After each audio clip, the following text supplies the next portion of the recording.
Hello mga ka-farmlat, ayan magandang kaliwanagan po sa inyo lahat. Ayan meron po tayo mga ka-farmlat na napakagandang residential farm na sobrang sarap gawing bakasyonan and retirement plan. Ito ay well maintained, ayan napakaganda ng ambience, napakaganda sa mata. Dahil ito po ay kapantayang farm na maraming niyog, na may mga mangga, na ang damo po niya ay Carabao grass po na well maintained po siya. And makikita nyo naman na talagang maganda. So ang may-ari po nito ay general po. Ayan, kaya ganun na lamang kaganda itong property na to. And ang nagme-maintain po ng property na mapanatili yung ganito kaganda ay yung sundalo po. Ayan. So as a privacy dito sa property na to, even nasa residential area po siya, ayan, dahil ang distance lang po nito sa cemented provincial road ay nasa 50 meters po. So, ang buong property ay napapaikutan po ng bakod na bawat pagitan po may tanim na mahogany. Na kung saan ito po ay may sukat na 12,000 square meters.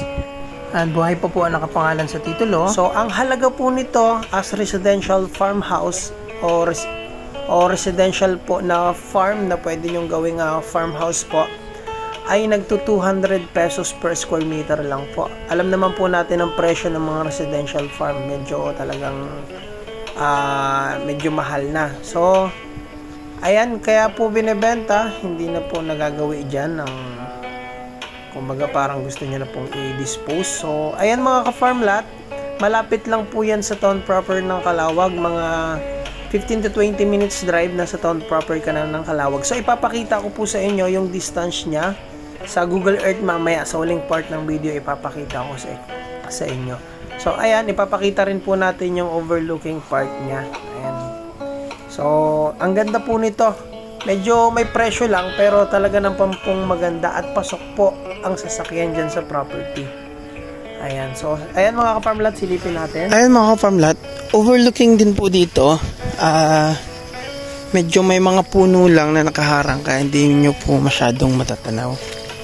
Pero sa ganda nitong property, itong kapantayan na to na malinis na puro Carabao grass, ang sarap retirement plan po nito. Ang ganda rin gawing farm ng kung mahilig kayo sa kambing, baka, at pinaka-besto sa Manok Panabong Farm kasi ang ganda po ng pagkadamo dito. So napakagandang retirement plan po nito. And overlooking po yan, ayun, may nakaharang lang po mga puno pero pag nandito po kayo makikita nyo po yung mountain view. Ayan. So naharangan lang, sayang. So ang ganda po nitong property na to, panalo po ito. At pwede pong ipasok ang sasakyan dahil may road right of way po dyan. Mamaya papakita po natin paglabas. So ang distance lang po siguro mga 40 to 50 meters galing po dun sa provincial road ng Ginyangan. Malapit po ito sa town proper po ng Calawag, Quezon. Ayan, panalo po ito.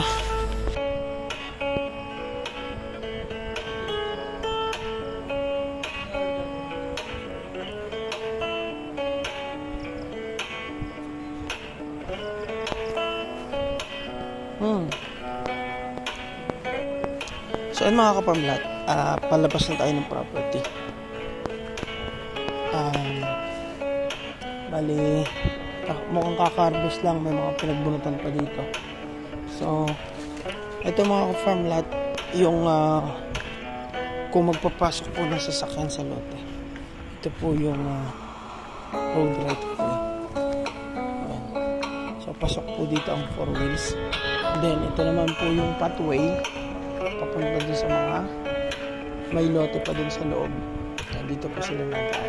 So hindi po papasok sa lote, wala pong magiging outsider kasi may bakod po yan, may bakod din po ito, kaya ang mga tao dumadaan po dito sa pathway, hindi po mismo dun sa lupa.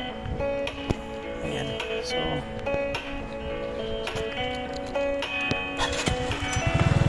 palabas po tayo ngayon. Ayan.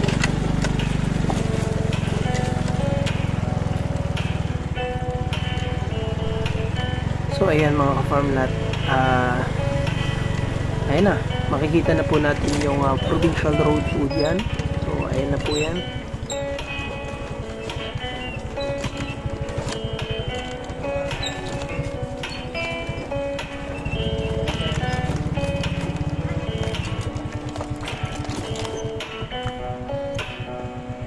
So ito na po yung kalsada.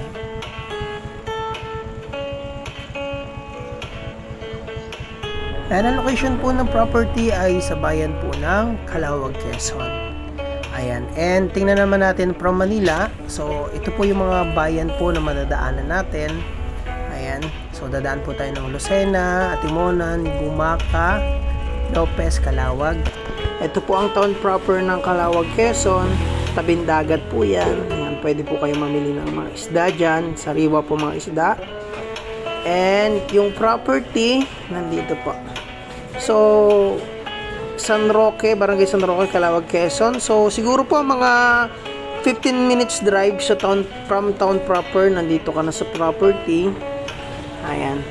So, nasa residential area po yan. Yung property, kaya medyo mahal po yan. Tsaka, well-maintained po dahil ang may-ari po niyan ay general po. At ang nag-maintain ng property po ay sundalo. Ayan, bakit po? Dahil ang kampo po ng sundalo dito ay nandito po banda. Ayan, dyan po nag-training si Kim Chiu at Gerald Anderson nitong nakaraan lang. Ayan, doon sa gagawin nilang pelikula. Ayan. So, ito pong barangay na to ay huli, pag going to Ginyangan, Quezon ka, ito yung huling barangay. So, saan nga po ako pumasok? Parang dito po ako pumasok na barangay road. Saan nga ba yung barangay? Yung road right of way. So, hindi po updated ang Google Earth. Pero, ayan, makikita nyo naman, nasa residential area po ang property. Ayan. So, napakaganda po niyan. Ayan. Dito lang po yan sa Calauag, Quezon. Ayan. Pili na lang kayo kung mahilig kayo sa beach. Pwede kayo mag-beach sa Calauag. Pwede kayo mag-beach sa Ginyangan. Ayan. So, pwede po kayo mamili sa pupunta po kayo sa dagat na to or sa kabilang dagat. Ayan. Magkaiba po ang dagat na yan kasi magkaiba po ng pinanggalingan ng tubig. Ayan. Kasi ang tabing Calauag na dagat ay dito, ang tabing Calauag na Ginyangan ay nandito po. Ayan. So, ayan mga ka-farmlat, at least may idea po kayo kung saan banda yung property na kung gusto nyo ng privacy, tamang-tama, nasa residential area yung property na may privacy at may bakod po yan. Ayan, overlooking din naman po yan dyan. Makikita nyo. Ayan. So, ayan po mga ka-farmlat, maraming salamat.